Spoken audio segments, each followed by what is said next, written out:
कहानी की स्टार्टिंग में दिखाया जाता है कि होंगबिन जो है वो शेर को उठने के लिए कहता है और जो शेर है वो उठ जाती है और ये देखकर जो जिनसाई है वो काफ़ी हैरान होता है और बोलने लग जाता है कि जो शेर है वो बिल्कुल ठीक है और उसका बेबी भी, क्योंकि उसे तो पता ही नहीं कि होंगबिन को सब कुछ पता है। जिसके बाद शेर बताती है होंगबिन को सारी चीज़ें पहले से ही पता है कि मैं प्रेग्नेंट नहीं हूँ, इसीलिए झूठ बोलना बंद करो। और ये बात जानते ही जिनसाई जो है वो घुटनों पे आ जाता है और कहता है कि ये सारी मेरी गलती है। मैंने उसका अच्छे से चेकअप नहीं किया था, इसी वजह से मैंने कहा कि यंग मिस्ट्रेस प्रेग्नेंट है, इसमें उसकी कोई गलती नहीं है। और ये सुनकर तो शेर भी हैरान होती है कि मेरी कितनी साइड ले रहा है और उसे कहती है कि तुम्हें फिक्र करने की कोई ज़रूरत नहीं है, सब कुछ ठीक है। और ये सुनने के बाद जो जिनसाई है वो कहता है कि मुझे लगता है कि अभी तुम बिल्कुल ठीक हो और हेल्दी हो, इसलिए मैं यहाँ से जा रहा हूँ। और उसके जाने के बाद ये दोनों आपस में बात करने लग जाते हैं और शेर कहती है कि इस टाइम जो मॉम है वो रूमर्स की वजह से काफ़ी परेशान है और मुझे बहुत ज़्यादा एम्बेरसमेंट हुई, कोई भी ली मैनर में मेरी फिक्र नहीं करता और तुमने भी मुझे फोर्स किया था मैरिज के लिए, लेकिन नहीं, उससे ज़्यादा प्रॉब्लम बड़ी ये है कि वो हैप्पी फेरी, उसकी ड्रॉ की हुई बुक की वजह से ज़्यादा एम्बेरसमेंट हो रही है और मुझे किसी भी तरह उसे ढूंढना है। जिस पर होंगबिन कहता है कि ठीक है, मैं तुम्हारी हेल्प करूँगा उसे ढूंढने में। और ये बोलकर वो बाहर आ जाता है ताकि शेर जो है वो कुछ टाइम रेस्ट करे। और बाहर आते ही उसे अमोंग मिलता है जो उसे बताता है कि हैप्पी फेरी ने एक न्यू एल्बम लॉन्च की है और उस बुक को वो होंगबिन को देता है। और इस बार इसमें होंगबिन और शेर के साथ साथ होंगे भी शामिल होता है। लिखा होता है कि शेर एक साथ दो लड़कों को अपने प्यार के जाल में फंसा रही है, वो कितनी ज़्यादा सीमलेस है। और ये बुक भी पूरी तरह फैल चुका होता है पूरे महल और सिटी में और इस बात को शेर भी देखती है और उसे और ज़्यादा गुस्सा आता है कि आखिर ये सब किसने किया। और उसे अपनी एम्बेरसमेंट से ज़्यादा इस बात का फ़र्क पड़ रहा होता है कि इस पिक्चर में उसे आखिर इतना ज़्यादा अगली क्यों बनाया गया है। जिसके बाद वो जब आगे देखती है तो उसमें मिस सॉन्ग यानी सॉन्ग किंग का नाम होता है, जो कि काफ़ी ज़्यादा ब्यूटीफुल दिखती है, इसीलिए वो किंग सॉन्ग के पास जाना चाहती थी। और हमें यहाँ किंग सॉन्ग को दिखाया जाता है जो कि उसी बुक को पढ़ रही होती है और सोच रही होती है कि नेक्स्ट चैप्टर में मैं क्या लिखूंगी। और उसकी सर्वेंट कहती है कि आप ये सब क्या कर रही हो, अगर आप किसी को पता चल गया कि ये सारी आपने काम किया है तो आपको बहुत ज़्यादा पनिशमेंट मिलेगी, क्योंकि शेर यहाँ की यंग मिस्ट्रेस है। और तभी यहाँ पे शेर भी आ जाती है और वो उनकी बातें सुन लेती है और उसे पता चल जाता है कि ये ड्रॉ किंग सॉन्ग ने किया है। और वो नेक्स्ट चैप्टर भी ड्रॉ कर रही थी और जिसमें शेर उसे देख के कहती है कि तुम्हारी ड्राइंग बहुत बुरी है और उससे पूछती है कि आखिर उसने ये सब क्यों किया। और इसी बात पे सॉन्ग किंग और शेर का यहाँ पे झगड़ा स्टार्ट हो जाता है। जिसके बाद ये दोनों बुक को लेकर इधर उधर छीनने लग जाती है और शेर कहती है कि अगर तुम मुझे कुछ भी सच सच नहीं बताओगे तो मैं जा रही हूँ डूको और मैडम के पास, यानी कि होंगबिन की मदर फादर के पास, और उन्हें ये बुक दिखाती हूँ, उसके बाद तुम आंसर करना उन्हें। और ये बात सुनने के बाद जो सॉन्ग किंग है वो वापस से बुक छीनने की कोशिश करती है और इसी बीच में शेर को चाटा भी मार देती है। इस बात से इन दोनों का झगड़ा और ज़्यादा बढ़ जाता है। तभी वहाँ पे रूअर आ रही होती है जो कि इन दोनों को झगड़ा करते हुए देख लेती है और इन दोनों का झगड़ा देखने के बाद वो यहाँ आके नाटक करने लग जाती है कि वो इन दोनों का झगड़ा सॉल्व करने की कोशिश कर रही थी, लेकिन वो तो शेर को धक्का ही दे देती है जिससे वो पानी में गिर जाती है और उसे बिल्कुल भी तैरना भी नहीं आता था। और ये देखकर रूअर काफी ज़्यादा खुश होती है। तभी वो देखती है कि वहाँ कुछ सर्वेंट आ रहा है, इसीलिए वो भी चिल्लाने का नाटक करने लग जाती है और शेर को पानी में डूबता हुआ देखकर जो सॉन्ग किंग है वो उसे बचाने के लिए पानी में कूद जाती है। इसे देखकर तो रूअर हैरान हो जाती है। तभी एक सर्वेंट आके होंगबिन को भी बताता है कि यंग मिस्ट्रेस जो है वो पानी में गिर गई है, इसीलिए वो भी पानी में कूद जाता है शेर को बचाने के लिए और वो दोनों को बचाने की कोशिश करता है। लेकिन तभी वहाँ पर दिखाया जाता है कि थर्ड मास्टर जिंग्यू भी आ जाते हैं। सॉन्ग किंग पानी में गिर चुकी है, उन्हें भी पता चलता है। आने के बाद वो भी पानी में कूद जाते हैं और सॉन्ग किंग को बचा लेते हैं। लेकिन बाहर आने के बाद जो शेर है उसे बिल्कुल भी होश नहीं आ रहा होता और ये देखकर जिंग्यू और सॉन्ग किंग को काफ़ी गिल्ट फील होता है क्योंकि उसकी वजह से वो पानी में गिर गई। जिसके बाद होंगबिन काफ़ी कोशिश करता है और आखिरकार शेर को होश आ जाता है, जिसे देखकर जिंग्यू और सॉन्ग किंग भी काफ़ी ज़्यादा खुश हो जाते हैं। जिसके बाद हमें रात का सीन दिखाया जाता है जहाँ पे होंगबिन जो है वो शेर का ख्याल रख रहा होता है और शेर जो है वो होंगबिन के गोद में अपना सर रख लेती है उसे अपनी मॉम समझकर। उसके बाद होंगबिन भी उसे मना नहीं करता और पूरी रात को ऐसे ही बैठा रहता है। जिसके बाद नेक्स्ट डे का सीन दिखाया जाता है जब शेर को होश आता है तो वो देखती है कि वो होंगबिन की गोद में है, जिसे देख के वो इतनी जोर से चिल्लाती है कि होंगबिन दूर हो जाता है। जिसके बाद शेर होंगबिन से पूछती है कि आखिर वो यहाँ पे क्या कर रहा था और होंगबिन बताता है कि कल रात को तुम्हें फीवर हो गया था, इसीलिए मैं तुम्हारा बस ख्याल रख रहा था, लेकिन तुमने मुझे अपनी मॉम समझकर मेरी गोद में सर रख कर सो गई। और उसे सूप देता है ताकि उसे फीवर से रिलैक्स हो। और उस सूप को पीने के बाद शेर कहती है कि क्या कल रात को पूरी रात तुम यहीं पे थे, जिस पर होंगबिन यस कहता है और उससे पूछता है कि आखिर वो पानी में कैसे गिर गई थी। जिसके बाद शेर बताती है कि मैं मिस सॉन्ग से फाइट कर रही थी और तभी वहाँ पे रूअर आई थी जो कि हमें छुड़ाने की कोशिश कर रही थी, लेकिन मैं अचानक से पानी में गिर गई। और ये बात सुनकर होंगबिन को बहुत गुस्सा आता है कि जो सॉन्ग है वो शेर के साथ फाइट कर रही थी, इसीलिए वो डिसाइड करता है कि वो जल्द से जल्द सॉन्ग को यहाँ से भेज देगा। जिसके बाद वो शेर के थोड़ा करीब आता है और शेर कहती है कि तुम क्या कर रहे हो, और जो होंगबिन है वो उसे सुला देता है और कहता है कि तुम आराम करो और बिना मेरी परमिशन के कमरे से बाहर मत आना। और उसके जाने के बाद जो शेर है वो काफ़ी ज़्यादा स्माइल करती है ये सोच के कि कल पूरी रात होंगबिन ने उसका ख्याल रखा। जिसके बाद नेक्स्ट सीन में हमें सॉन्ग किंग को दिखाया जाता है जो बैठी होती है और उसके साथ जिंग्यू भी होता है जो काफ़ी ज़्यादा परेशान होता है। और होंगबिन के आने के बाद वो शेर के बारे में पूछते हैं कि वो अभी कैसी है और वो ठीक है ना, और साथ में उसका बेबी भी। जिस पर होंगबिन कहता है कि बेबी मर चुका है। और ये सुनकर जो सॉन्ग है वो काफ़ी ज़्यादा दुखी होती है और कहती है कि मेरा ये मकसद बिल्कुल नहीं था, और रोने लग जाती है। और इस पर जिंग्यू भी उसका साथ देता है और कहता है कि इसमें मेरी भी गलती है, ये सब मेरी वजह से हुआ है। ये सुनकर तो होंगबिन हैरान होता है कि लिटिल अंकल भी उसमें शामिल थे। जिसके बाद जो जिंग्यू है वो खुद को माफ़ नहीं कर पाता और खुद को पनिशमेंट देने जा रहा होता है और होंगबिन उन्हें रोक लेता है और कहता है कि बेबी को कुछ नहीं हुआ, वो बिल्कुल ठीक है। और सॉन्गकिन से कहता है कि तुमने शेर को बचाने की कोशिश की थी, इसीलिए मैं इस बार तुम्हें छोड़ रहा हूँ, लेकिन अगली बार तुमने फिर से कुछ ऐसा किया तो मैं तुम्हें नहीं छोड़ूंगा। और ये बोलकर वहाँ से चला जाता है। जिसके बाद ये दोनों एक दूसरे को देखते हैं और काफ़ी रिलैक्स होते हैं कि बेबी को और शेर को कुछ नहीं हुआ। और हमें यहाँ रूअर को दिखाया जाता है जिसके पास उनकी नैनी आती है और बताती है कि जो बच्चा है वो भी जिंदा है और शेर को भी कुछ नहीं हुआ, वो दोनों ही ठीक है। जिसे सुनकर जो रूअर है वो बहुत ज़्यादा गुस्सा करती है, जिस पर नैनी कहती है कि वो तो काफ़ी देर तक पानी में थी, फिर भी उसका बच्चा बच कैसे गया। और ये सुनने के बाद जो रूअर है वो सोचने लग जाती है कि कहीं वो सच में प्रेग्नेंट ना हो। जिसके बाद हमें शेर को दिखाया जाता है जो कि पेंटिंग करके टाइम पास कर रही होती है और उसके पास उसकी सर्वेंट आती है और उससे पूछती है कि आप क्या कर रही हो। और शेर बताती है कि मैं ड्राइंग कर रही हूँ ताकि मैं होंगबिन को गिफ्ट दे सकूँ। जिसके बाद जो सर्वेंट है वो यानी कि जो मिंग है वो बहुत सारी बुक्स दिखाती है और शेर को बताती है कि मिस सॉन्ग जैसी फेक बुक्स जो है वो पूरे मैनर में और भी बहुत सारी फैली हुई हैं। और ये देखने के बाद जो शेर है वो भी बहुत ज़्यादा गुस्सा करती है और उसे लगता है कि ये सारा काम मिस सॉन्ग ने किया और इसीलिए कहती है कि वो उससे खुद डील करेगी। जिस पर सर्वेंट पूछती है कि वो क्या करेगी और शेर बताती है कि सभी लोगों को बताना पड़ेगा कि फेक हैप्पी फेरी और रियल हैप्पी फेरी में क्या डिफरेंस है। जिसके बाद जो मिंग है वो उसे बहुत सारी खाली बुक्स लेके आती है। जिसके बाद हमें नेक्स्ट डे का सीन दिखाया जाता है जहाँ पर शेर जो है वो उसी पैरट के साथ होती है और उससे कहती है कि मैं तुमसे काफ़ी ज़्यादा अच्छे से बिहेव कर रही हूँ तो तुम मुझे ब्यूटी बुलाओ। लेकिन जो पैरट है वो अभी भी उससे बिच बुला रहा होता है।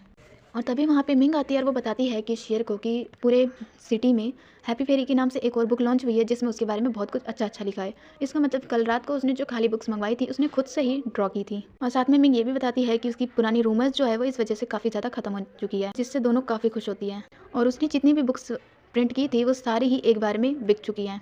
इसे सुनने के बाद जो शेर है वो कहती है कि अब तो मैं बहुत जल्दी रिच होने वाली हूँ। लेकिन फिर अचानक से वो अपनी रियल आइडेंटिटी के बारे में सोचने लग जाती है और मिंग के साथ कहीं जाती है। जिसके बाद हमें सीन दिखाया जाता है कि जो शेर है वो एक जगह पे बैठी होती है और होंगबिन के आने का वेट कर रही होती है और कहती है कि जैसे ही वो आएगा तो मैं उसे अपनी रियल आइडेंटिटी के बारे में बता दूंगी। लेकिन वहाँ पे होंगबिन नहीं बल्कि होंगबिन के फादर और उनके बड़े भाई आते हैं और उन्हें देखकर शेर इतनी ज़्यादा डर जाती है कि अपने फैन से खुद का चेहरा छुपा के वहाँ से भाग जाती है और अपनी लॉन्च की भी वो बुक भी दे देती है। और उसके इस रिएक्शन से तो डूकू काफ़ी ज़्यादा हैरान होते हैं। जिसके बाद हमें रात का सीन दिखाया जाता है जहाँ पे शेर जो है वो वैसे ही लड़कों के गेटअप में होंगबिन के पास आती है। होंगबिन उससे डायरेक्ट पूछ लेता है, शेर तुम क्या कर रही हो। और शेर इस बात से हैरान होती है कि उसने लड़कों के गेटअप में भी उसे कैसे पहचान लिया। जिस पर होंगबिन कहता है कि तुम्हारे इतने सारे नाटक होते हैं, मैं तुम्हें कैसे नहीं पहचानूंगा। और फर्स्ट टाइम पे हैप्पी फेरी के कंपटीशन में भी तुम ऐसा ही गेटअप करके आई थी। और ये सुनने के बाद जो शेर है वो वहाँ से चली जाती है और होंगबिन तो इसकी इस रिएक्शन की वजह से भी सोच में पड़ जाता है कि क्या क्या करती रहती है ये। जिसके बाद हमें मार्केट का सीन दिखाया जाता है जहाँ होंगबिन घूम रहा होता है और अलग अलग दुकानों पे जाके अलग अलग चीज़ों को देख रहा होता है और साथ में उससे हैप्पी फेरी की न्यू लॉन्च की हुई बुक भी दिख जाती है जिसमें होंगबिन और शेर की शादी के बारे में होता है। और इसे देख के तो होंगबिन काफ़ी ज़्यादा गुस्सा हो जाता है और वहीं से डॉक्टर ये यानी जिनसाई आ रहा होता है। वो होंगबिन को आके ग्रीट करता है और कहता है कि मैं ली मैनर में ही जा रहा था। लेकिन जो होंगबिन है वो तो जिनसाई को घूर के वहाँ से चला जाता है। जिसके बाद जिनसाई सोचता है कि आखिर मैंने क्या किया और अमंग उसे वही बुक दे देता है। जब वो उसे ओपन करके देखता है तो उसमें जिनसाई भी होता है हैप्पी फेरी की बुक में, जिसमें ऐसा लिखा होता है कि जिनसाई जो है वो यंग मिस्ट्रेस पे थोड़ा क्रश करता है और आसपास के लोग भी जिनसाई को पहचान लेते हैं और उसे देख लेते हैं। और ये देखने के बाद तो जिनसाई जो है वो तो वहाँ से भाग ही जाता है। और हमें रात का सीन दिखाया जाता है शेर को जो उसी बुक को देखकर काफी स्माइल कर रही होती है। तभी उसके सामने होंगबिन आ जाता है और उससे पूछता है कि ये क्या है। और जो शेर है वो कहती है कि एक और हैप्पी फेरी की बुक, मैं देखती हूँ कि ये रियल है या नहीं। लेकिन तो होंगबिन जो है वो तो शेर पे गुस्सा करने लग जाता है और शेर कहती है कि वो इतने सारे रूमर से परेशान हो गई थी इसीलिए उसने ये बुक लिखी। और ये होंगबिन तो इस बात से परेशान होता है क्योंकि इस बुक में शेर जो है वो बहुत सारे लोगों के साथ है और वो भी बहुत सारे मैन होते हैं और उसमें जिनसाई का भी नाम होता है। शेर बताती है कि वो तो मेरे बचपन का दोस्त है और तुम्हें क्या प्रॉब्लम है, तुम सारा टाइम मुझे बुली करते रहते हो। जिस पर होंगबिन कहता है कि तुम्हें क्या लगता है कि मैं इस बुक को ली मैनर की पर्सनल चीज़ों के बारे में लिखने की वजह से तुम्हें पनिश नहीं कर सकता। तो शेर है वो कहती है कि क्या तुम मुझे पनिश करोगे और उसे काफ़ी ज़्यादा बोलने लग जाती है। और उसे चुप करवाने के लिए होंगबिन उसे सीधा किस कर देता है और उससे दूर होकर बोलता है कि अगली बार से तुमने कुछ किया या ऐसी बुक ड्रॉ की तो मैं तुम्हें इसी तरह पनिश करूंगा। और ये बोलकर वो चला जाता है। लेकिन जो शेर है वो तो अपने लिप्स को पकड़ के सोच में डूब जाती है और काफ़ी ज़्यादा स्माइल करती है। इसके बाद नेक्स्ट डे का सीन दिखाया जाता है जहाँ पे शेर और होंगबिन की मदर जो है वापस में ब्रेकफास्ट कर रही होती हैं और मदर जो है वो होंगबिन के बारे में पूछती हैं और जो शेर है वो उससे पहले डेविल बोल देती है जो कि हमेशा उसे बोलती है। और उसके बाद कहती है कि उसे कुछ काम था इसीलिए वो नहीं आया। और ये बोलने के साथ ही वो कल रात के फ्लैशबैक को याद करती है जहाँ पे होंगबिन ने उसे किस किया था और इसको सोच के स्माइल कर रही होती है। जिसके बाद मदर उसे होश में लाती है और उसे खाना खाने के लिए कहती है। और तभी वहाँ पर होंगबिन के फादर आ जाते हैं। उन्हें देखकर तो होंगबिन को कल की बात याद आ जाती है जब वो हैप्पी फेरी बन के उनसे मिली। सोचने लग जाती है कि फादर उसे पहचाने ना। जिसके बाद फादर कहते हैं कि वो बहुत ज़्यादा हैप्पी हैं और ये बात सुनकर शेर अजीब अजीब से रिएक्शन देने लग जाती है कि हैप्पी उसके बाद वो बहाना करने लग जाती है और वहाँ से भाग जाती है। और उसे रास्ते में होंगबिन भी दिखता है, लेकिन वो होंगबिन को भी इग्नोर करके वहाँ से चली जाती है। जिसके बाद शियर एक जगह आके बैठती है और तभी हमें जिनजाई को दिखाया जाता है, जो कि बहुत ही गुस्से में शियर को ढूंढ रहा होता है। और जैसे ही शियर उसे मिलती है वो तो उस पर सीधा बरस जाता है, ये बोलकर कि इसमें तुमने अपनी बुक में क्या लिख रखा है कि मेरा तुम पे क्रश है। तुम्हारी बहन को पता चला तो वो मुझे कभी भाव नहीं देगी, क्योंकि ये जिनजाई जो है वो उसकी बड़ी बहन को पसंद करता है। और इसीलिए वो शियर को काफी ज्यादा डांटता है और कहता है कि अब चिनचिन ने अगर ये पढ़ लिया ना तो वो मुझसे कभी शादी नहीं करेगी। और इस पर शियर कहती है कि मैं अपनी सिस्टर से मिलकर उन्हें मना लूंगी कि ऐसा बुक में लिखा हुआ कुछ भी नहीं है। और बताती है कि उसने ये इसलिए लिखा क्योंकि वो हैप्पी फेरी है। उसकी स्टोरी में अगर क्रिएटिविटी और इमेजिनेशन नहीं होगी तो उसकी स्टोरी कोई कैसे पसंद करेगा। इस बात पे फिर जिनजाई साहब उसे डांट देता है और उसे बताता है कि तुम आखिर नानजिंग को कहाँ पे ढूंढोगी। आर्ट पवेलियन वहाँ से हट चुका है जहाँ पे वो था। और इसे सुनकर शियर के होश उड़ जाते हैं तो वो वहाँ से सीधा भाग जाती है कि आर्ट पवेलियन आखिर गया कहाँ। जिसके बाद हमें होंगबिन को दिखाया जाता है, जिसके पास शियर आती है काफ़ी गुस्से में और वहाँ की चीज़ें तोड़ने की कोशिश करती है। लेकिन उसके तोड़ने से पहले ही जो होंगबिन है वो उसका प्राइस बता देता है और कहता है कि ये इतना ज़्यादा महंगा है कि अगर तुमने इसे तोड़ दिया तो मैं सारे पैसे तुमसे वसूल करूँगा। ये सुनने के बाद शियर उसे वापस रख देती है और उससे पूछती है कि आखिर आर्ट पवेलियन कहाँ पे है, मुझे पता है तुमने ही कुछ किया है। जिस पर होंगबिन कहता है कि तुम अब ली मैनर की यंग मिस्ट्रेस हो तो तुम्हारा आर्ट पवेलियन से कोई लेना देना नहीं होना चाहिए। जिस पर शियर उसे बोलने लग जाती है कि तुम मुझे सीधे सीधे बता रही हो या मैं खुद जाऊँ ढूंढने के लिए।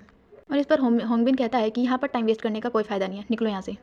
और जो शियर है वो भी वहाँ से जाने लग जाती है। और तभी उसे होंगबिन रोकता है और कहता है कि अगर तुम साउफैंग कोर्टयार्ड में रुकी तो सोचो सिटी में कैसे कैसे रूमर्स फैलेंगे, तुम्हें बिल्कुल भी अंदाज़ा नहीं है कि तुम कितनी बड़ी मिस्टेक करोगी। और इस पर शियर काफ़ी गुस्से में होती है क्योंकि होंगबिन ने उसे आर्ट पवेलियन का एड्रेस नहीं बताया होता, जो कि उसकी मॉम और उसकी सिस्टर का है।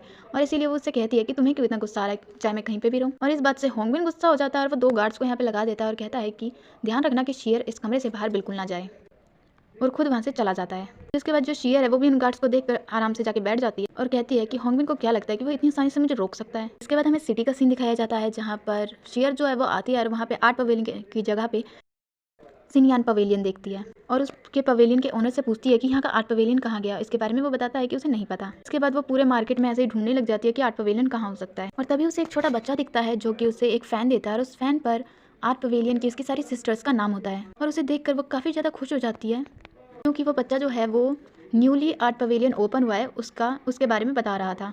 जिसके बाद शियर उस जगह पे आती है अपनी मदर सिस्टर को देखने पर उसकी मदर सिस्टर तो उसे इग्नोर ही कर रही होती हैं। जिसके बाद हमें थोड़ी देर बाद का सीन दिखाया जाता है जहाँ पे उसकी मदर उसे डांट रही होती है कि आखिर तुम कहाँ चली गई थी और कहाँ पे हो। हम सब लोग कितना ज़्यादा परेशान थे। और ये सुनकर जो शियर है वो कहती है कि आपको यकीन नहीं होगा तो मैं बताऊंगी, मैं यहाँ की यंग मिस्ट्रेस बन चुकी हूँ, मैं होंगबिन की वाइफ हूँ और ली मैनर में मेरी शादी हो चुकी है। और ये सुनकर वहाँ की सारी लड़कियाँ बिल्कुल स्टॉप हो जाती हैं। और ये सब सुनने के बाद तो मदर उन्हें सीधा मारने लग जाती है। लेकिन जो शियर है वो कहती है कि मुझे मारना बंद कीजिए और पहले मुझे ये बताइए कि आप यहाँ पे कैसे शिफ्ट हुई, कब शिफ्ट हुई, आपने न्यू पवेलियन ओपन किया और मुझे बताया भी नहीं। और ये सुनकर जो मदर है कुछ भी बोल नहीं पाती। और इस बार जो शियर है वो डंडा हाथ में ले लेती है और मोम को बोलने लग जाती है कि आप मुझे सीधे सीधे बताइए कि इतने पैसे आपके पास कहाँ से आए जो आपने न्यू आर्ट पवेलियन ओपन किया। जिसके बाद जो मदर है वो भी डरते हुए बता देती हैं कि एक हैंडसम सा लड़का जो है वो तुमसे मिलने आया था और जब वो वहाँ से गया था तो उसने मुझे बहुत सारे पैसे दिए थे। और इस बात पे शियर को बिल्कुल भी बिलीव नहीं होता। जिसके बाद उसकी कोई सिस्टर आती है, उसके बताती है कि हाफ मंथ पहले यहाँ पे एक पर्सन आया था जो तुम्हें ढूंढ रहा था। और ये सब सुनने के बाद जो शियर है वो समझ जाती है कि वो ज़रूर होंगबिन होगा। जिसके बाद वो बताने लग जाती है कि वो बहुत लंबा था या वो हैंडसम था और क्या वो खड़ूस टाइप दिखता था। और उसकी मदर कहती है कि तुम उसे कैसे जानती हो। और ये सब सुनने के बाद जो शियर है वो सबसे पहले ये क्वेश्चन करती है आपने उससे कितने पैसे लिए और कहाँ है वो पैसे। और मदर बताती है कि उसी से तो उन पैसों से ही तो उसने ये नया आर्ट पवेलियन खरीदा है, सारे पैसे खत्म हो चुके हैं। ये सुनकर तो शियर जो है वो बिल्कुल ही रोने लग जाती है और मदर के आगे नौटंकी करने लग जाती है कि आप ऐसा कैसे कर सकती है। उसकी ऐसी हरकतें देखकर मदर उसे फिर मारने लग जाती है। जिसके बाद जो शियर है वो अपनी सिस्टर के पास आती है और सिस्टर भी उसे यही सारी चीज़ें बताती है और बताती है कि उसने तुम्हारे बारे में पूछा था और उसके बाद फिर उसने हमें पैसे दिए और वो चला गया। और इस बात से शियर परेशान हो जाती है कि उसको कितने सारे पैसे उसे वापस करने पड़ेंगे।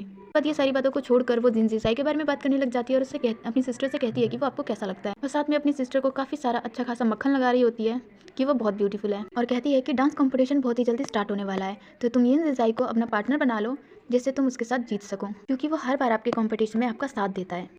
और मुझे याद है कि उसने एक बार कहा था कि वो आपसे शादी करे जब आप अपना डांस कंपटीशन जीत जाओगे। और मुझे यकीन है आप इतना अच्छा डांस करते हो कि आप डांस कंपटीशन जीत जाओगे। और इस पर उसकी सिस्टर कहती है कि तुम किसी को भी बेवकूफ़ बना सकते हो पर मुझे नहीं। और इस पर शियर कहती है कि क्या आप इस साल डांस चैंपियनशिप में पार्टिसिपेट नहीं करोगी, अगर आपने उसमें पार्टिसिपेट किया तो आपकी काफ़ी अच्छी लड़की से शादी हो सकती है। और इस पर सिस्टर कहती है कि कौन शादी करना चाहता है। और इस पर फिर से शियर जिनजाई का नाम ले लेती है और कहती है कि डॉक्टर ये काफ़ी ज़्यादा अच्छे है और वो आपको पसंद भी करते हैं। और इस पर सिस्टर उसे मना कर देती है और कहती है कि नहीं, हम सब बचपन से साथ में रहते आए हैं लेकिन मुझे उसमें कोई इंटरेस्ट नहीं है। जिस पर शेयर बताती है कि उसने तो डांस सिर्फ आपके लिए सीखा था और उसने कुछ टाइम में मेडिकल स्किल्स में काफ़ी ज़्यादा हार्ड वर्क किया जिससे आज वो डॉक्टर है। और ये सब सुनकर जो नानजिन है उसे भी काफ़ी ज़्यादा अच्छा लगता है, तब वो भी उसे पसंद करती है लेकिन बिल्कुल भी एक्सेप्ट नहीं करती। जिसके बाद जो शियर है वो बताने लग जाती है कि कम से कम वो डेविल की तरह मूडी और रूड थोड़ी ना है। इस पर नानजिन कहती है कि क्या तुम्हें उस डेविल रूड जिसके बारे में तुम बात कर रहे हो उससे प्यार हो गया है। इस पर मना करते हुए शियर वहाँ से भाग जाती है। जिसके बाद वो भी इस बारे में सोचने लग जाती है और मना कर देती है। जिसके बाद हमें ये जिनजाई को दिखाया जाता है जो कि महल के बाहर खड़ा होता है और शियर का वेट कर रहा होता है। इसके बाद जैसे ही शियर आती है तो वो उसे साइड में ले जाता है और उससे बात करता है कि क्या तुमने उसे सब कुछ बताया। और शेयर कहती है कि हाँ मैंने सब कुछ बता दिया। जिसके बाद ये जिनजाई कहता है कि क्या वो शादी करेगी मुझसे। और इस पर शेयर कहती है कि मुझे लगता है कि यह बात तुम्हें खुद उससे पूछनी चाहिए। तुम्हारे दिल की बात भी अगर मैं कह दूंगी तो तुम्हें और मुझे भी डिफरेंस नहीं होगा, इसलिए मुझे लगता है कि तुम्हें अपनी बात खुद कहनी चाहिए। जिस पर ये जिजाई जो है वो डांस चैंपियनशिप के बाद कहने की बात करता है और उसकी बातें सुनने के बाद जो शियर है वो उसे ऑल द बेस्ट कह के वहाँ से चली जाती है। जब वो कमरे में आती है तभी बाहर से होंगबिन आ जाता है और उसे बोलने लग जाता है। जिस पर शियर उससे बहाने करने लग जाती है लेकिन वो कुछ भी नहीं बोल पाती और होंगबिन उसका गेट ओपन करके अंदर आ जाता है। जिसके बाद जब वो जाके देखता है तो शियर वहाँ नहा रही होती है और होंगबिन उससे कहता है कि तुमने मुझे पहले क्यों नहीं बताया। वो उससे बातें कर ही रहा होता है लेकिन तभी जो शियर है उसका ड्रेस पानी के ऊपर आ जाता है। इससे होंगबिन समझ जाता है कि वो नाटक कर रही है। जिसके बाद होंगबिन उसका एक हाथ निकालता है और उससे पूछता है कि क्या तुम सच में नहा रही हो या नाटक कर रही हो। और इस पर शेयर कहती है कि ठीक है मैं तुम्हें खड़ी होकर दिखा देती हूँ कि मैं सच में नहा रही थी। इसके बाद ये 1 2 3 करके खड़ी हो जाती है और जो होंगबिन है वो अपना फेस टर्न कर लेता है। और इस बात से जो शेयर है वो उसके ऊपर वो काफ़ी ज़्यादा स्माइल करती है और उसे सॉरी कहती है और कहती है कि मैंने तुम्हें मिसअंडरस्टूड किया। जिस पर होंगबिन कहता है कि कोई बात नहीं और तुम जल्दी से पानी से बाहर आ जाओ वरना तुम्हें कोल्ड हो जाएगा। और ये बोलकर वहाँ से चला जाता है। जिसके बाद हमें ऐश्वर्या का सीन दिखाया जाता है जिसे होश आ गया होता है इतने महीनों बाद और वहाँ पे वो ब्लैक ड्रेस वाला पर्सन भी होता है जो कि बात कर रहा होता है और कहते हैं कि अभी तक हमें हैप्पी फेरी नहीं मिली। ऐश्वर्या एक ऐसी लड़की थी जो हैप्पी फेरी को जानती थी, उसके अलावा हम सबको नहीं पता कि हैप्पी फेरी कैसी दिखती है, इसीलिए हमें ऐश्वर्या की मेमोरी वापस आने तक का वेट करना होगा। जिसके बाद हमें एक जगह पे सॉन्किंग को दिखाया जाता है और वहीं से रूअर और उसकी नैनी आ रही होती है और वो हैप्पी फेरी की ओरिजिनल पेंटिंग के बारे में बात कर रही होती हैं जिसने अपनी पेंटिंग में सारी बातें लिखी थी और ये भी कि जो शियर जो है वो प्रेग्नेंट है और वो काफ़ी ज़्यादा क्लोज है डॉक्टर ये जिजाई के। और इसे सुनकर जो रूअर है वो वापस से उसे शेमलेस कहने लग जाती है क्योंकि अभी तक उसने उसे होंगबिन होंगे और ये जिजाई कितने सारे लड़कों के साथ देखा और उसे कोई भाव नहीं देता। जिसके बाद वो सॉन्किंग को देखती है और उसके पास आ जाती है और फिर से किंग सॉन्ग को शियर के खिलाफ भड़काने लग जाती है और कहती है कि होंगबिन जो है वो शियर को इसलिए लाइक करता है क्योंकि वो उसके बच्चे की माँ बनने वाली है। अगर वो बच्चा नहीं होता तो होंगबिन ज़रूर तुमसे शादी करता। और इस पर सॉन्किंग कहती है कि क्या मतलब है तुम्हारा। और तभी वहाँ पे थर्ड मास्टर जिंगयू आ जाते हैं और वो सॉन्किंग को वहाँ से ले जाते हैं। और ये चीज़ रूअर देखती रह जाती है कि सॉन्किंग को भी कोई भाव देता है और उसे नहीं देता। जिसके बाद जिंगयू उसे एक जगह पे लेके आता है और कहता है कि वो रूअर से दूर रहे और बताता है कि जो रूअर है वो बिल्कुल भी अच्छी लड़की नहीं है, तुम्हारे लिए अच्छा होगा कि तुम उससे दूर रहो। जिस पर सॉन्किंग कहते हैं कि तुम्हें कैसे पता कि वो अच्छी लड़की नहीं है। और इस पर जिंगयू कहता है कि मेरी आइज सबको अच्छे से परफेक्टली जांच कर लेती है, इसलिए मुझे पता चल जाता है कि कौन अच्छा है कौन नहीं, देखो मेरी आंखों में। और इस पर सॉन्किंग उसकी आंखों में देखने के बाद उसे थोड़ा सा डांट देती है और उसके बाद कहती है कि तुम्हें मेरे बारे में क्या लगता है। और इस पर वो सॉन्किंग को बड़े ही ध्यान से देखता है और कहता है कि तुम एक छोटी बच्ची हो जो 3 साल के बच्चे से स्मार्ट हो। और इसे सुनकर पहले सॉन्किंग जो है उसे खुशी होती है कि उसने उसकी तारीफ की, लेकिन फिर उसे रियलाइज होता है कि 3 साल का बच्चा। जिसके बाद ये दोनों ऐसे ही लड़ना स्टार्ट कर देते हैं। इसके बाद हमें शेयर का सीन दिखाया जाता है जिसके पास डॉक्टर ये आया होता है यानी कि जिनजाई उसका चेकअप करने के लिए। और उसका चेकअप करने के बाद जो शेयर है वो उसे एक बॉक्स देती है जिसमें गोल्ड ज्वेलरीज होती है और बताती है कि मेरी सिस्टर को ये काफ़ी ज़्यादा पसंद आएगा, जब तुम उससे शादी करोगे तो तुम उसे ये गोल्ड ज्वेलरीज गिफ्ट में देना। और इस पर जिजाई जो है वो उससे पहले मना कर देता है कि वो ये सब नहीं ले सकता क्योंकि ये सब उसके हैं, लेकिन जो शेयर है वो कहती है कि नहीं ये वो उसे देना चाहती है इसलिए वो ले ले। जिस पर ये जिजाई मान जाता है। बाद वो उसे एक लेटर देती है जिसमें एक स्टोरी होती है और उसे पढ़ने के बाद जो ये जिजाई है वो काफ़ी ज़्यादा मोटिवेट हो जाता है ताकि वो नानशिंग को प्रपोज कर सके। इसके बाद हमें नानशिंग को दिखाया जाता है और वहाँ पर ये जिजाई आता है उस बॉक्स को लेके और ये बॉक्स उसे देता है और बताता है कि ये मेरी तरफ से गिफ्ट है, पर इस बॉक्स को शाओ शियर ने दिया है मुझे। मैं झूठ नहीं बोलना चाहता था इसीलिए मैंने तुम्हें सच बता दिया। और वो स्टोरी की भी बात बताता है जिसमें उसके ग्रैंडफादर जो है वो काफ़ी ज़्यादा पुअर थे और जो ग्रैंड मदर है वो काफ़ी ज़्यादा रिच थी, लेकिन फिर भी वो दोनों हमेशा साथ में रहे और उन्होंने सभी चीज़ों का सामना किया और लाइफ टाइम खुश रहे। इसीलिए मैं हमेशा तुम्हें खुश रखूँगा और मैं तुमसे प्रॉमिस करता हूँ कि तुम्हें हर एक चीज़ दूंगा, चाहे मैं अमीर ना हूँ। मैं वेट करूँगा तब तक जब तक डांस चैंपियनशिप कंप्लीट नहीं हो जाता। इसके बाद एक फ्लैशबैक का सीन दिखाया जाता है जहाँ पे एक डांस कॉम्पिटिशन था और ये नानसिंग, शियर और जिनजिजाई ये सारे छोटे बच्चे थे। यहाँ पे जिनजिजाई जो है वो नानसिंग से कहता है कि वो हमेशा से एक डांस चैंपियनशिप बनना चाहती थी, अगर वो बन गई तो उसके बाद वो उससे शादी कर लेगा। लेकिन जो नानसिंग है वो कहती है कि वो सिर्फ उस इंसान से शादी करेगी जिससे डांस आता होगा और इसीलिए ये जिजाई ने भी डांस को सीखा और वो प्रेजेंटली उसे प्रॉमिस करता है कि वो उसकी डांस चैंपियनशिप कंप्लीट करने में पूरी कोशिश करेगा। लेकिन जो नानसिंग है वो उसे वापस जाने के लिए कह देती है और साथ में उस गोल्डन ज्वेलरीज को भी लेके जाने के लिए कहती है। इसके बाद ये जिजाई भी कुछ नहीं कहता और उसे लेकर वहाँ से चला जाता है और उसे जाते हुए नानजिंग भी उसे देख रही होती है। और हमें फ्लैशबैक का सीन दिखाया जाता है जब नानजिंग आर्ट पवेलियन में डांस किया करती थी तो वहाँ पे ये जिजाई हमेशा हुआ करता था और वो उसे देखा करती थी और प्रेजेंट में कहती है कि अगर वो मुझे लाइक करता है तो सीधे सीधे ये क्यों नहीं कहता कि वो मुझे लाइक करता है, क्यों इतनी घुमा घुमा के बातें करता है। जिसके बाद हमें महल का सीन दिखाया जाता है जहाँ पे शियर जो है वो वापस भागने की तैयारी कर रही होती है लड़कों का गेटअप करके, लेकिन तभी अचानक से उसके स्टोमच में पेन होने लग जाता है एंड शाओमिंग उसे आके देख लेती है और उसे देख कर जो शियर है वो इतनी ज़्यादा डर जाती है कि वो सीढ़ियों से ही गिर जाती है और उसकी आवाज़ सुनकर वहाँ पे सभी सर्वेंट्स और रियर भी आ जाती है और वो फालतू की फिक्र जाहिर कर रही होती है कि अगर वो इसी तरह करती रही तो उसे चोट लग जाएगी, उसकी बेबी का क्या होगा। लेकिन जो शियर है वो कहती है कि नहीं मैं ठीक हूँ और तभी वहाँ पे होंगबिन भी आ जाता है और वो शियर को देखता है और शियर ने अपना स्टोमच पकड़ रखा होता है। जिसके बाद वो कहता है कि आखिर यहाँ पे क्या हुआ और वो वहाँ पे सीढ़ी को लगे देख लेता है, जिसके बाद वो समझ जाता है कि ज़रूर ये यहाँ से भागने की कोशिश कर रही थी और इसीलिए वो खुद ही शेर को उठा कर वहाँ से ले जाता है और ये सब देख कर रूअर फिर गुस्सा हो जाती है। जिसके बाद कमरे में आने के बाद वो शेर से पूछता है कि आखिर तुम इतनी रात को कहाँ जा रही थी। शेर कहती है कि मैं कहीं नहीं जा रही थी, मैं तो बस थोड़ी हवा खा रही थी। इस बात पर होंगबिन कहता है कि तुम एक्सेप्ट करो या ना करो लेकिन तुम मेरी वाइफ हो, और इस पर भी शेर उसे जवाब दे देती है और इसके बाद ये दोनों ही इमोशनल बातें करने लग जाती है और जब शियर होंगबिन को देखती है तो वो वाकई काफ़ी ज़्यादा दुखी होता है और शियर कहती है कि क्या सच में तुम मुझे लाइक करते हो। और इसी क्वेश्चन के साथ होता है एक्सप्लेनेशन ओवर और मेरे व्यूज़ ना बहुत ही ज़्यादा कम होते जा रहे हैं, सो प्लीज़ यार सपोर्ट कर दो और मेरे डिस्क्रिप्शन बॉक्स में मेरे इंस्टाग्राम का लिंक मिल जाएगा, सो आप वहाँ पे भी जाके विजिट कर सकते हो अगर कोई क्वेश्चन हो तो।